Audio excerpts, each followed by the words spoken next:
Hi guys, it's Richie here, aka the Aquaman. This video is going to be totally different to any other video that I've done. It's not a live stream, it's not a review or a little DIY trick or hack or anything. It was This video was basically an idea of one of my friends. Shout out to Nick. He was the one who suggested that I should do a video basically about how I got into the hobby, and a little bit about me basically. So as usual with all my other videos, no scripts, no pre-recording, no nothing. I mean, I may edit this video just in case there's any bits and pieces that I need to remove, or long pauses or silences. But that's not usually me. There's not really many awkward silences. I talk a glass eye to sleep. So anyway, yeah, how I got into the hobby. Right, the reason, or not the reason, but how I got into the hobby was, I was a child, like many others. I'll just turn this camera a little bit a minute. There we go. Like many others, my grandfather, he had a massive tank, and it was back in the 80s. So back when black ash units were a thing. He had this big sort of 5 feet tank set into the wall with a big black ash surround and a lift up flap on the top. And he had these two great big black rocks in there which looked like coal, but they could have been something like obsidian or something like that. I'm not sure what it were. And there was a chair by there, and when we used to go visit, I used to make a beeline for this chair, and I'd just like stare into the tank, and it would be like, oh, amazing. So I must have been maybe 4 or 5, and I had a goldfish. Everybody has a goldfish, and it lived in a plastic bowl with a luminous gravel on a shelf in the dining room, and I thought he was amazing. Classic goldfish bowl. Obviously we know now you shouldn't keep goldfish in a bowl, but funny story about that, actually. My mum, we had a house party, I think it was New Year's Eve or something, and my fish had died, and my mum told everybody that came to the party, when you go past the goldfish bowl, make sure you give it a stir with your finger so it looks like the fish is swimming around, so Richie doesn't notice so we can go out and get him another one. And she didn't tell me that until I was a lot older, and I think that would have scarred me for life. But yeah, that was my very first sort of venture into keeping fish, I suppose. And then I kept a couple of little tanks growing up, and then as a teenager that went by the wayside, and I kept crazy things like scorpions and spiders and lizards and things. And then I had a break from the hobby, and for a birthday, I was in my 20s, a mate of mine bought me a little 2 foot tank that I just kept as cold water on the table in my living room. And then I decided I was going to give up smoking, because I was a smoker. Don't smoke, kids, it's bad for you. That's why I gave up. Yeah, I was a smoker, so I decided to give up. And the money I used to spend on cigarettes, I just put aside and bought my first massive tank. Well, it was massive to me. It was about 5 foot, and it was I sat it on an IKEA. I think it was a shoe rack or something. It had like multiple little cubbies to put things in, and I just thought it was going to be like way stronger than the flimsy aquarium stands that you typically see, because it had like lots of supports all the way through it. Anyway, I had that for ages, and I kept black arowana, I kept red belly pacu. I kept a couple of piranha. I kept, what else did I keep? Because I sold the black arrow one and I wish I'd never sold it, because I haven't seen another one since. Some Chinese guys bought it off me. I wish I'd never sold it. It was a stunning fish, that was. And then I kept that tank for years and had multiple changes. I kept angelfish and the usual community stuff, and tetras and swordtails and platies and guppies and danios.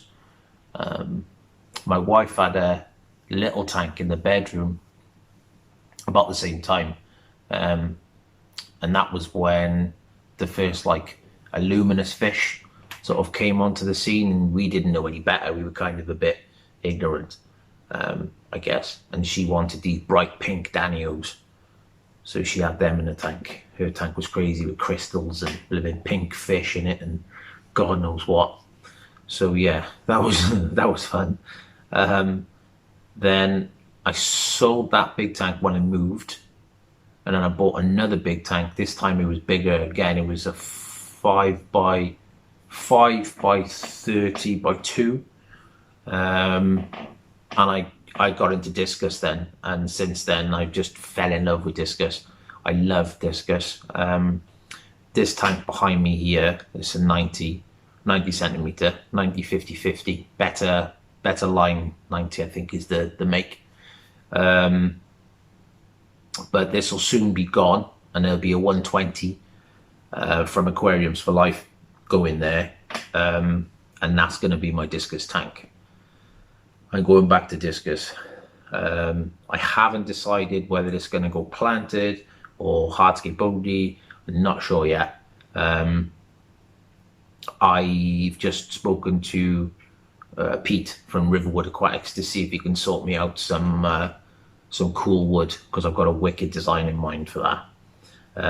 Yeah, and another thing, sorry I normally try and post 2 videos a week, but the tank behind me, I haven't really had much to update on. I won the fight with cyanobacteria, that's gone. I was going to do a video on cyanobacteria actually, which will come out shortly. The tank behind me actually has been entered into the IAPLC, so I can't really show you too much of it because I might get disqualified. So yeah, I'm just keeping that running for the time being. Equipment I use on this tank behind me, if you're interested, I run a Hydorf professional 450 canister filter with stainless inlet and outlet pipes. I run the Lifeaqua Maxlight, sorry, the Maxlight Lifeaqua RGB light on this tank. What else do I run on it? Oh yeah, I've got a CO2R Pro SE regulator on a 2 kilo fire extinguisher with an inline diffuser. I've also got the CO2R drop checker. I run an Eheim 350 skim, which if you see one of my other videos, I show you how to make a little funky plastic shrimp and fish saver, which I've got in there now. I also run Eheim heaters.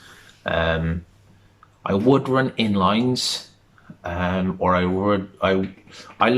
like the Awazi Biomaster. That's probably a topic for another video, because my personal opinion on it, it's a great filter. The actual body itself, and the idea of the pull out pre-filter and the built-in, you can slide the heater in.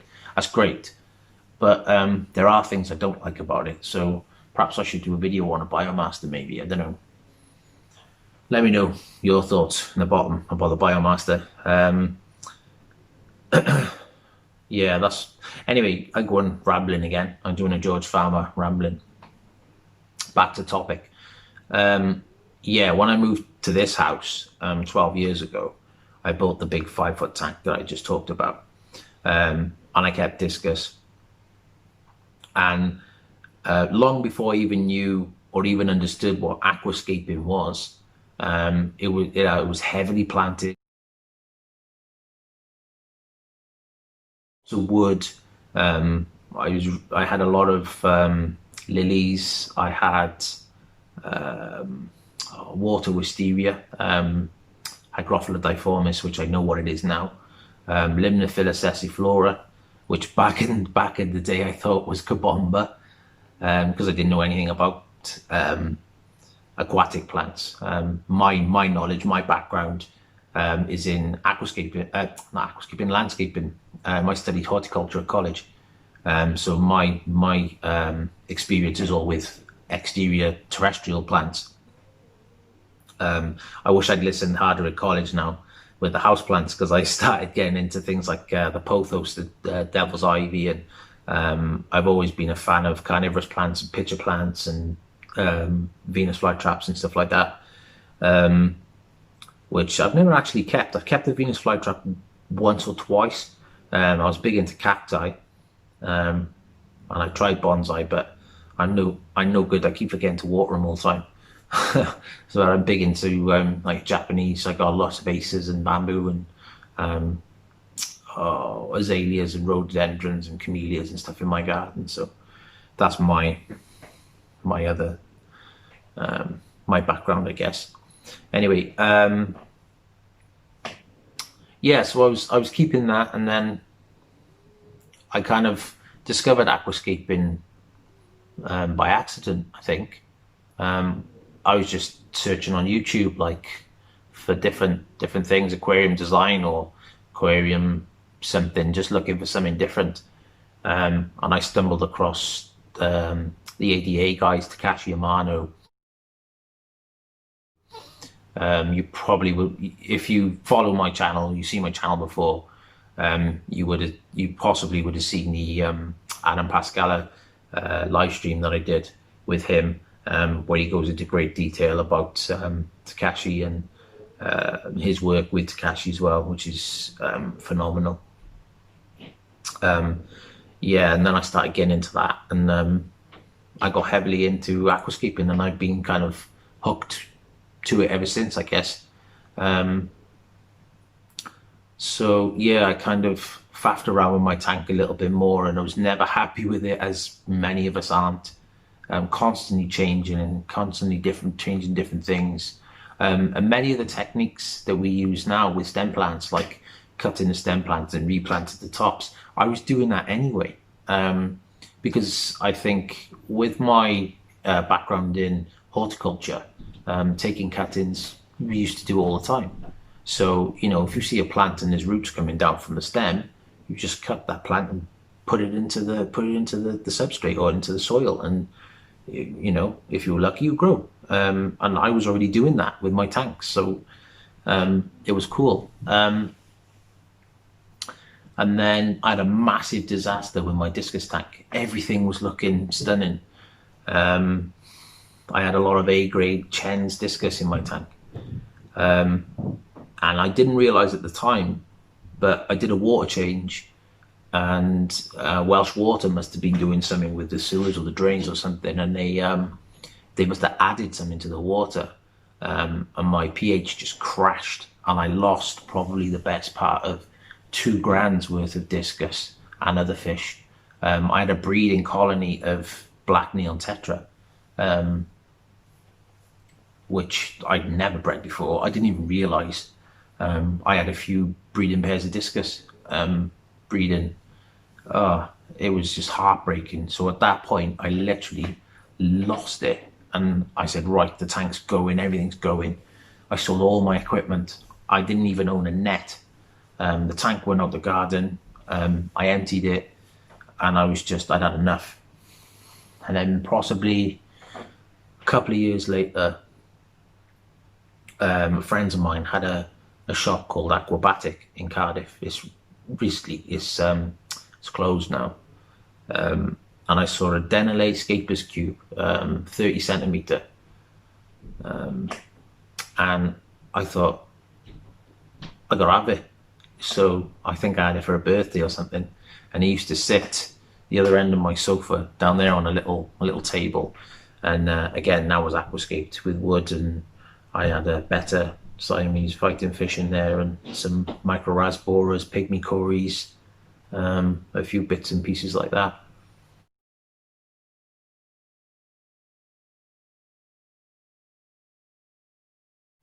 Then the kids were born.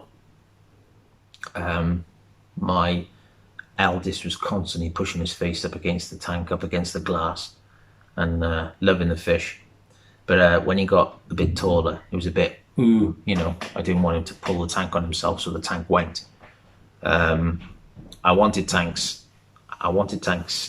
again. And a friend of mine, I didn't have a tank for a while, and then a friend of mine, he gifted me a Fluval Roma 125. And I had that in my dining room when it was up higher out the way so the kids couldn't touch it. Again, that was aquascaped. I might stick some pictures when I edit this later. I might stick some pictures in so I can show you the different tanks that I had over the time.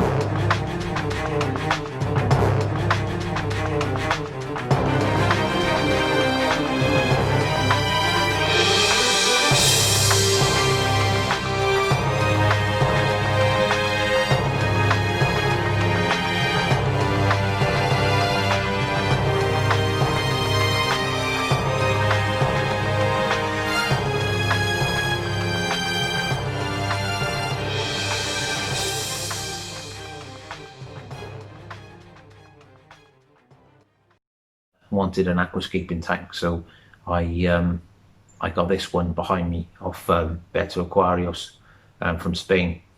Shout out to Santi, he was the guy who sorted this out for me. He no longer works for Better, funny enough, but yeah, he sorted this out for me. Yeah, and then the aquascaping side of things was like sort of where I enjoyed my hobby more, just creating things and doing stuff like that. I run a business as well, Aquaman Complete Aquarium Services, which again happened to me totally by accident.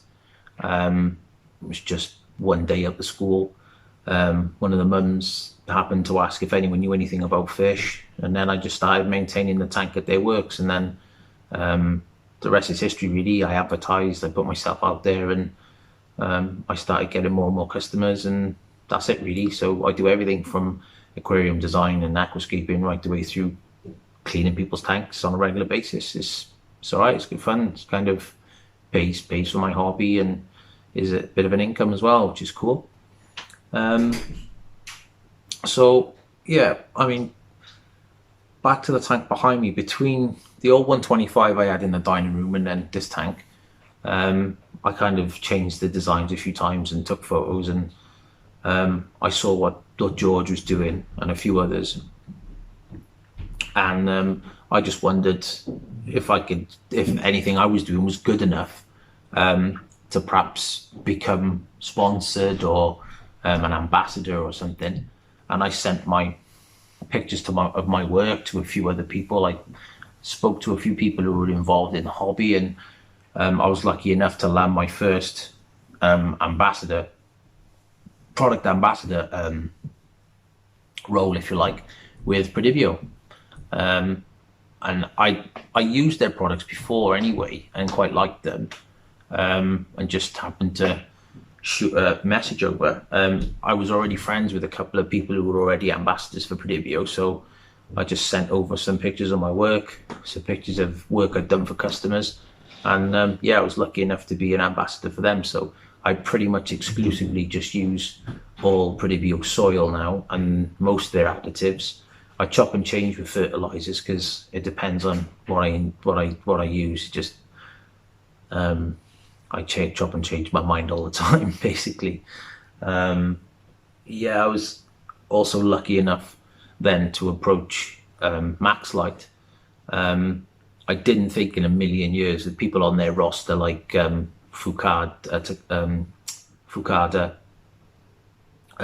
Fukada, Adam Pascala, and a few other big names. I didn't think for one second that I'd be able to get on their roster, but luckily, shout out to Andy, he liked what I did, and I'm waiting for my polo shirt to arrive now. So yeah, I've been an ambassador for them now for over a year. CO2 Art then approached me and asked me if I'd be an ambassador for them. And I was like, I'd never even run CO2 in my tank before, but I plan to on this tank, which is.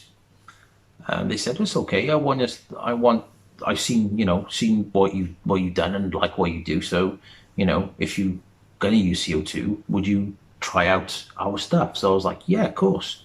So I slapped the CO2 reg on, and it was a bit daunting at first because I'd never used it, but it's all right.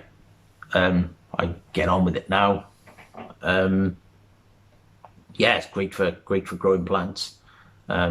That's why probably 99% of professional aquascapers and even non-professional aquascapers use CO2 for their planted tanks, just because it grows plants so much quicker.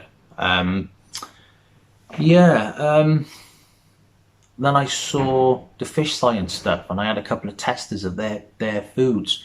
I really liked the fact that they used insect meal as opposed to fish meal. I think it was just more sustainable to me, a more sustainable way to feed fish and a more natural way to feed fish. Obviously, pellets and flakes are not natural, but the ingredients, which in my mind is far better to feed a fish on a more natural diet than to feed them something that's not. And if you saw my live stream with Dave Poole from FishScience, we do talk a lot about the fish health and a lot of domestic fish and show fish and tank fish and pond fish all being very overweight. When Dave Poole's had to dissect fish, he's a doctor, by the way, if you didn't know, he said the fatty deposits on the liver and in the fish are just ridiculous compared to the wild fish. So I approached them, and they said the same.